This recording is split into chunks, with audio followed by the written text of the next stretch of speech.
ఇది సుమారు 2000 సంవత్సరాల క్రితం జరిగిన యథార్థ గాథ.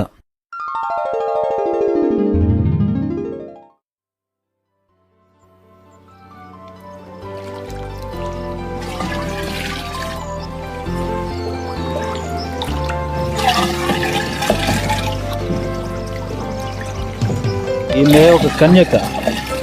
ఈమె పేరు మరియా. దావీదు వంశస్థుడైన యోసేపు అనే ఒక పురుషునికి ప్రదానం చేయబడినది.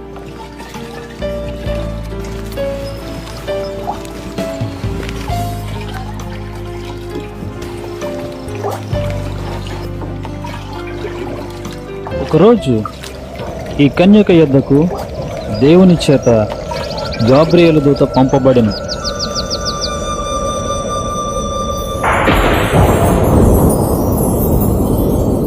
దయాప్రాప్తురాలా, నీకు శుభము, ప్రభువు నీకు తోడై ఉన్నాడు.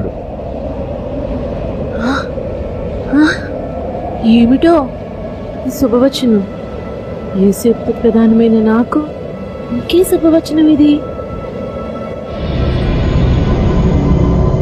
బాబోయ్, ఏమిటి వెలుగు? నాకు చాలా భయంగా ఉంది. దేవా, నీ దాసురాలు, నీవే నన్ను కాపాడాలి. మరియా, భయపడకు, దేవుని వలన నీవు కృప పొందితివి. ఇదిగో, నీవు గర్భము ధరించి కుమారుని కని ఆయనకు యేసు అను పేరు పెట్టు. ఆయన గొప్పవాడై సర్వోన్నతిని కుమారుడనబడును. ప్రభువైన దేవుడు ఆయన తండ్రి అయిన దావీదు సింహాసనమును ఆయనకిచ్చును. ఆయన యాకోబు వంశస్థులను యుగ యుగములు ఏలును. ఆయన రాజ్యము అంతము లేనిదై ఉండును. నేను పురుషుని ఎరుగని దానినే, ఇది ఎలాగ జరుగును? పరిశుద్ధాత్మ నీ మీదికి వచ్చును. సర్వోన్నతిని శక్తి నిన్ను కమ్ముకొను గనుక పుట్టబోవు శిశువు పరిశుద్ధుడై దేవుని కుమారుడనబడును. దేవుడు చెప్పిన ఏ మాట అయినను నిరర్థకము కానేరదు. ఇదిగో, ప్రభుదాసురాలను, నీ మాట చొప్పున నాకు జరుగునుగాక.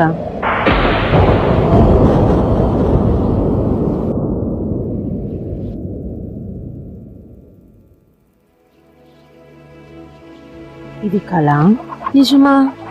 ఏంటి, నేను కన్యకను కదా? నా గర్భం నుండి శిశువు జన్మించటమా? ఇది ఆ దేవాది దేవుని కార్యమే. దీనిని తప్పకుండా అంగీకరిస్తాను. దేవుని కార్యాలను గ్రహించలేని ఈ లోక దృష్టిలో నేను తప్పు చేసిన దానిలాగా కనిపించవచ్చు. కానీ సర్వమానవాళి రక్షణార్థమై దేవుని సంకల్పానికి లోబడి లోకరక్షకుడును ఈ లోకమునకు అందించటం నాకెంతో భాగ్యం. ఈ కార్యంలో నాకెన్ని అవమానాలు వచ్చినా, చివరికి నా ప్రాణానికి ముప్పు వచ్చినా నేను వెనుదిరగను. నా ప్రాణం ప్రభువుని ఘనపరచుచున్నది. దేవా, నిన్నే స్తుతిస్తున్నానయ్యా.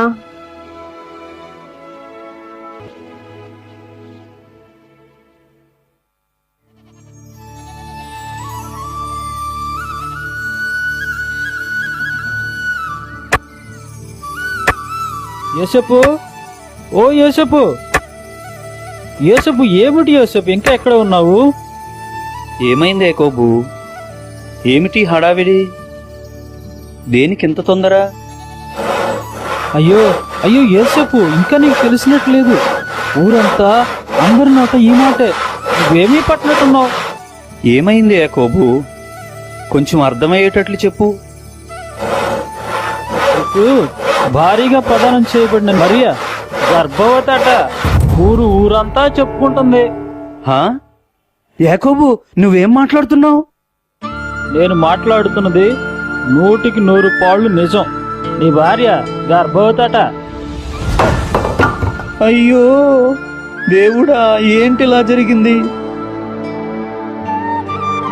బాధపడికి యూసుఫు, నీలాంటి మంచోడికి ఎందుకెంత కష్టం వచ్చిందో పాపం. ఏం చేద్దాం? ప్రతి సమస్యకి ఏదో ఒక పరిష్కారం ఉంటుంది. నువ్వు బాగా ఆలోచించు. మరి నువ్వు వెళ్ళొస్తా. అయ్యో ప్రభువా, ఏమిటిలా జరిగింది? మరి ఎంత తప్పు చేసి ఉంటుందా? ఆమె చాలా భక్తిగల కన్యక కదా. ఏమో, మరి ఈ విషయంలో నేనేమన్నా పొరపడ్డానా? ఊహించడానికే కష్టంగా ఉంది. అబ్బా, తల పగిలిపోతుంది. భరించడం చాలా కష్టంగా ఉంది. నిద్ర కూడా పట్టడం లేదు. భగవంతుడా, ఎందుకయ్యా నాకింత పెద్ద శిక్ష వేశావు?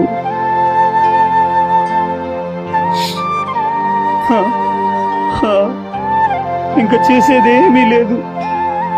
జరిగిందేదో జరిగిపోయింది. రేపు తెల్లవారగానే ఊరి వదిలి పారిపోతాను. ఆమెను అవమానపరచకుండా రహస్యంగా విడిచిపెట్టిన నీతిని నేను కాపాడుకుంటాను.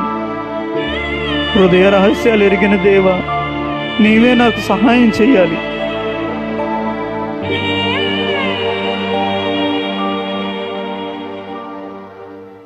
ఈ విధముగా ఆమె భర్త అయిన యోసేపు నీతిమంతుడై ఉండి ఆమెను అవమానపరచనొల్లక రహస్యముగా ఆమెను విడనాడ ఉద్దేశించెను. అతడు ఈ సంగతులను గూర్చి ఆలోచించుకొనిచుండగా ఇదిగో ప్రభువు దూత స్వప్నమందు అతనికి ప్రత్యక్షమాయెను. దావీదు కుమారుడు అయిన యోసేపు, నీ భార్య అయిన మరియను చేర్చుకొనుటకు సందేహించకు. ఆమె గర్భము ధరించినది దేవుని వలన జరిగినది. ఆమె గర్భమున లోకరక్షకుడు జన్మించును. తన ప్రజలను వారి పాపముల నుండి ఆయనే రక్షించును. కనుక ఆయనకు యేసు అను పేరు పెట్టుదు.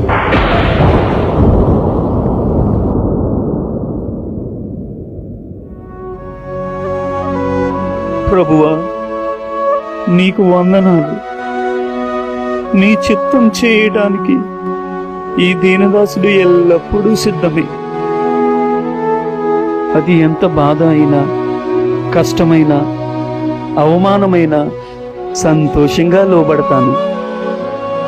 నా దేవా, నీ చిత్తం నెరవేర్చుట నాకు ఎల్లప్పుడూ సంతోషమే.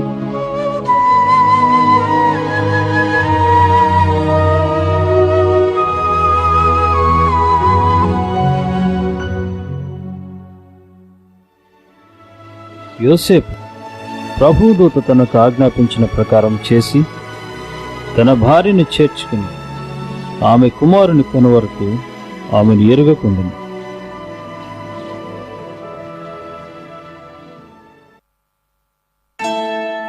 ఆ దినములలో సర్వలోకమునకు ప్రజాసంఖ్య వ్రాయవలెనని కైసరు ఔగుస్తు వలన ఆజ్ఞ అయ్యెను. ఇది కురేనియా సిరియా దేశమునకు అధిపతి అయి ఉన్నప్పుడు జరిగిన మొదటి ప్రజాసంఖ్య. అందరూ ఆ సంఖ్యలో వ్రాయబడుటకు తమ తమ పట్టణములకు వెళ్ళిరి.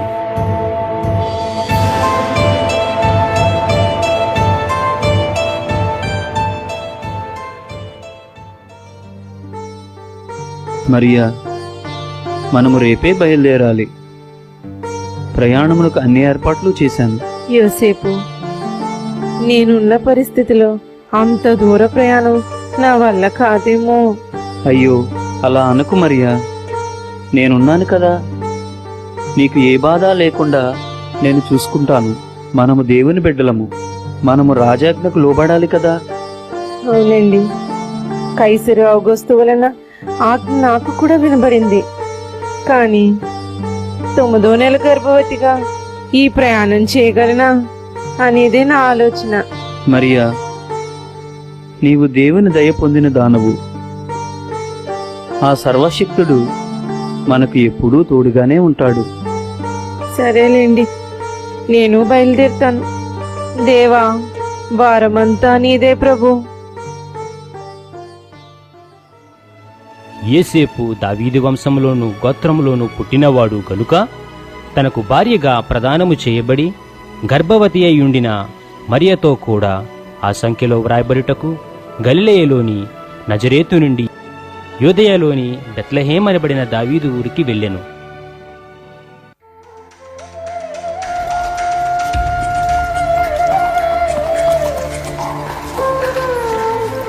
యోసేపు, చాలా కష్టంగా ఉంది. తొందరగా ఏదైనా ఒక చిన్న గది చూడు. అదే పనిలో ఉన్నాను మరియా. అదిగో ఆ కొండపై ఒక సత్రం ఉంది. మన ఊరి వాళ్ళు చాలా మంది అక్కడే బస చేస్తున్నారు. బాబోయ్, అంత కొండపైకా?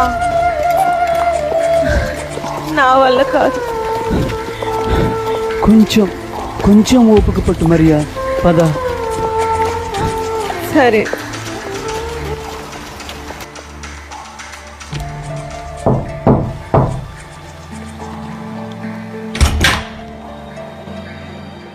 ఎవరి నెత్తి మీద ఎక్కడానికి ఎక్కడికి వచ్చారు? అయ్యా, నా భార్య గర్భవతి. ఆమె ప్రసవించే రోజుల్లో ఉంది. కొంచెం చోటివ్వండి బాబు. ఏమయ్యా, నీకు చెప్పేది అర్థం కాదా? కాలు పెట్టడానికి కూడా ఇక్కడ స్థలం లేదు. అలా అనకండి అయ్యా. నా భార్య నిండు చూలాలు. ఆమె ముఖం చూసైనా కొంచెం చోటివ్వండి. కనీసం ఆమె మట్టుకు చోటివ్వండి. నేను ఈ బయట రోడ్డు మీద అయినా పడుకుంటాను బాబు. ఇదిగో, మర్యాదకి ఎక్కడ నుండి వెళ్తావా? సైనికులతో నిన్ను గెంటేయమంటావా? వెళ్తామయ్యా, కోప్పడకండి బాబు. మరియా, నన్ను క్షమించు మరియా. అమ్మా, బాబోయ్, ఇంక నా వల్ల కాదు. నేను భరించలేను. యోసేపు, దయచేసి నన్ను ఎక్కడైనా కనీసం కూర్చోపెట్టయ్యా. కొంచెం ఓర్చుకో మరియా. ఆ దేవాది దేవుడు ఏదో దారి చూపెడతాడు.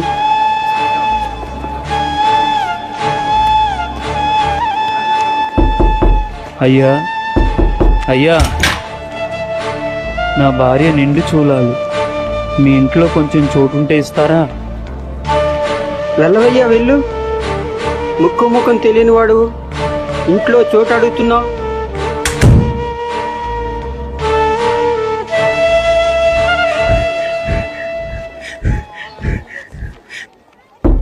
ఏమండి? అయ్యా, నా భార్య నిండు చూలాలు. మీ ఇంట్లో కొంచెం చోటుంటే ఇస్తారా? వెళ్ళవయ్యా, అటు వెళ్ళు. ఈ రాత్రిపూట ఎవడవయ్యా నువ్వు? నీ నస పో అటు.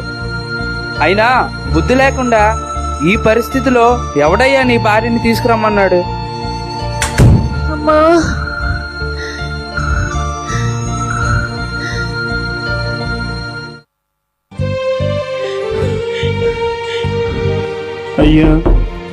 అయ్యా, బాబు,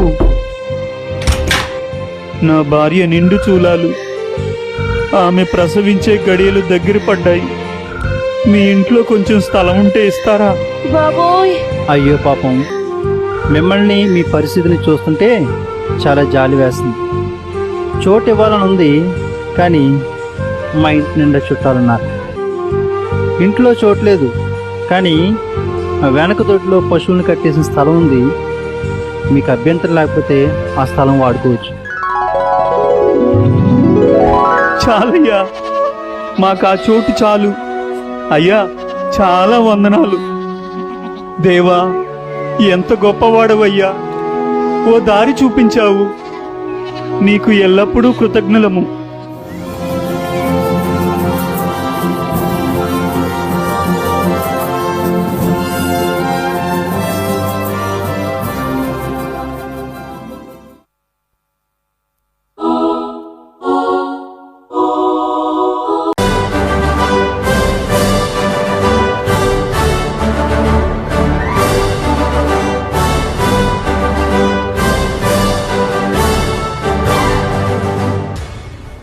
రాజైన హేరోదు దినములలో యూదా దేశపు బెత్లెహేములో యేసు పుట్టిన పిమ్మట, ఇదిగో, తూర్పు దేశ జ్ఞానులు యెరూషలేముకు వచ్చి, యూదుల రాజుగా పుట్టినవాడు ఎక్కడా?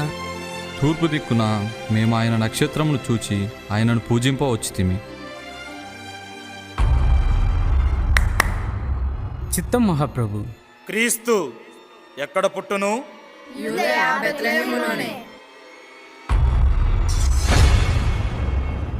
సరే, మీరు వెళ్ళి ఆ శిశువు విషయమై జాగ్రత్తగా తెలుసుకొనగానే నేను వచ్చి ఆయనను పూజించినట్లు నాకు వర్తమానము తెండి.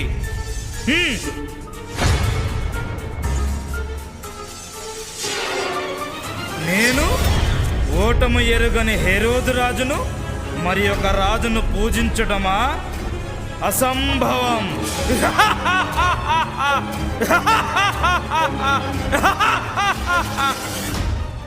ఆ దేశంలో కొందరు గొర్రెల కాపరులు పొలంలో ఉండి రాత్రివేళ తమ మందను కాచుకొని చుండగా, ఈరేషా ఈ చలి చంపేస్తుందిరా, ఈ చలికి గొర్రెలెట్ చేత ఏట్రా మళ్ళీ ఈరేషా. ఏం చెప్పనురా మల్లేసా, ఈ చలికి మనల్ని కాసుకోవడమే పెద్ద బాధగా ఉంటే గొర్రెలు కూడా గాయాలేంట్రా?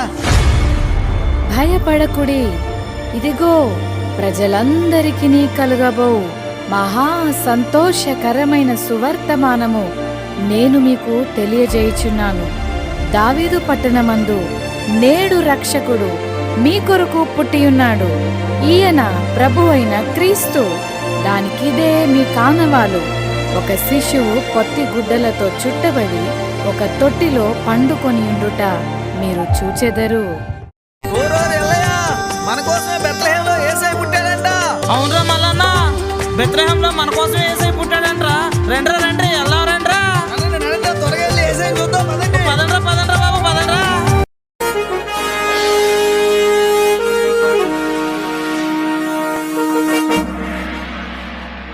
రాజులకు రారాజు పశుల పాకలో పుట్టినాడు.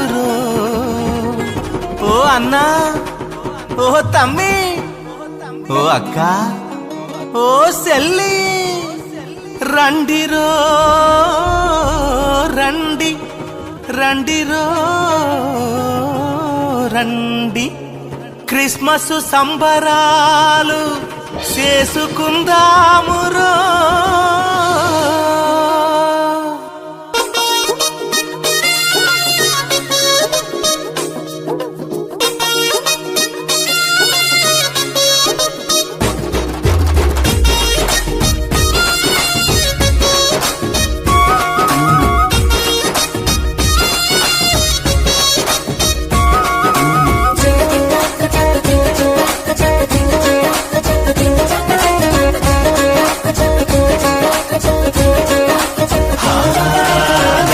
మబ్బులోన తెల్ల సుక్కరో, సుక్కతోటి సీకటంత ఎన్నేలాయరో.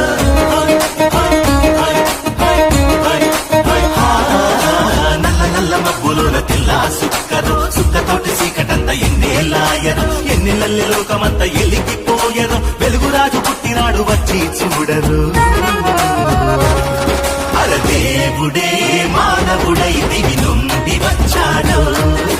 వేడుక చేసుకునే వేళాయనారండు. అరదేవుడే మానవుడై దివి నుండి వచ్చాడు. వేడుక చేసుకునే వేళాయనారండు. నల్ల మబ్బులోన తెల్ల సుక్కరో, సుక్కతోటి సీకటంత ఎన్నేలాయరో.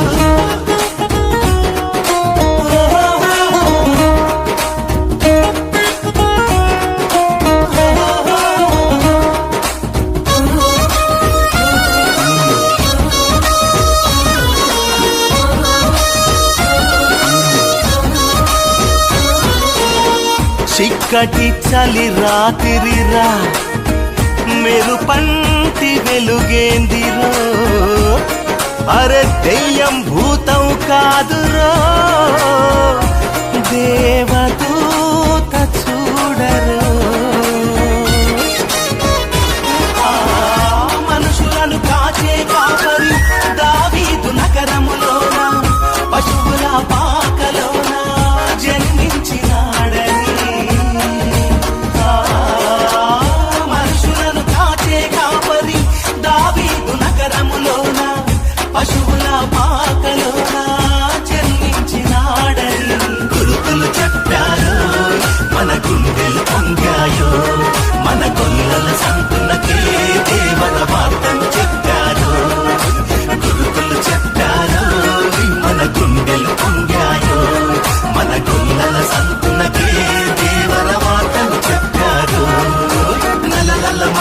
తెల్ల సుక్కరో సుక్కతోటి సీకటంత ఎన్నేలాయరో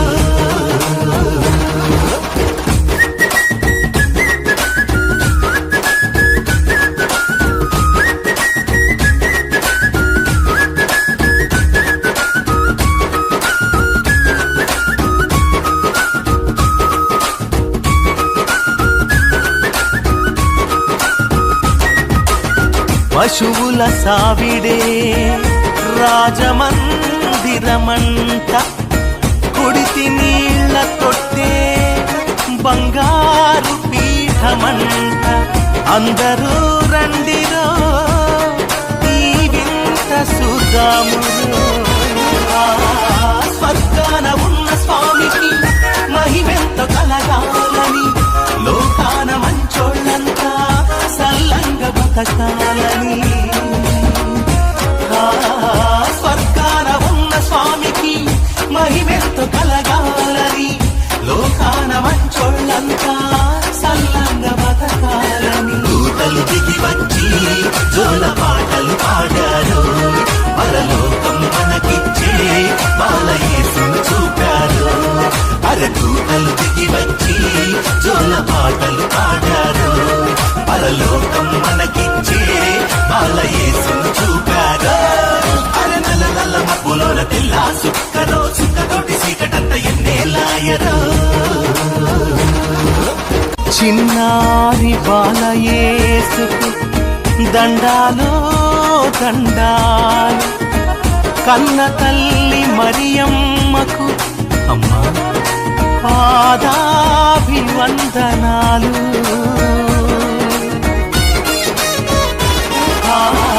చీకటి బతుకులను వెలిగించు మా స్వామికి గుండెలే కన్నీటి నైవేద్యమవ్వాలని మా చీకటి బతుకులను వెలిగించు మా స్వామికి గుండెలే కన్నీటి నైవేద్యమవ్వాలని గొర్రెలు కాచుకునే గొల్లోళ్ళము వచ్చాము మన భారం మోసుకునే గొర్రె పిల్లను చూశాము గొర్రెలు కాచుకునే గొల్లోళ్ళము వచ్చాము మన భారం మోసుకునే గొర్రె పిల్లను చూశాము నల్ల నల్ల మబ్బులోన తెల్ల సుక్కరో సుక్కతోటి సీకటంత ఎన్నేలాయరో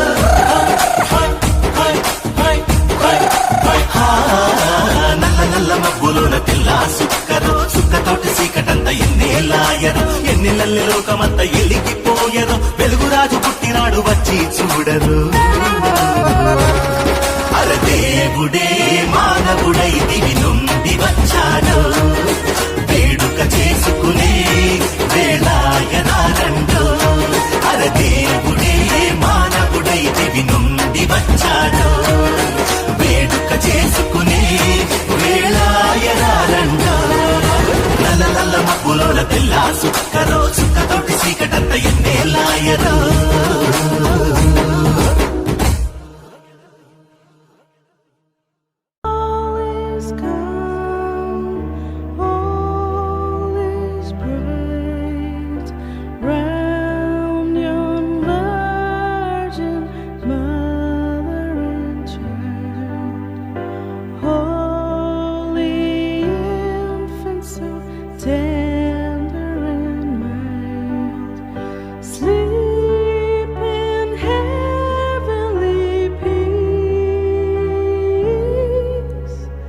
Sleep in heavenly peace.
చూశారు కదా మిత్రులారా, చీకటి లోకంలో పాపమనే బంధకాలతో అపవాది చేతుల్లో బందీలుగా ఉన్న ప్రతి మానవుని రక్షించుటకు దేవాతి దేవుడు ఈ లోకానికి ఎన్నో గ్రహాలు, ఖండాలు, దేశాలు దాటుకుంటూ పాపంలో కూరుకుపోయిన నిన్ను రక్షించడానికి తన ఏకైక ప్రియ కుమారుడైన యేసయ్యను మానవునిగా ఈ భూమిపై నీ కొరకు పంపాడు.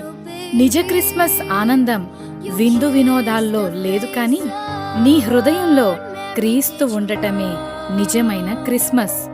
ఈ నిజ క్రిస్మస్ ఆనందం నీవు కూడా పొందుకోవాలనే ఈ మా చిన్ని ప్రయత్నం.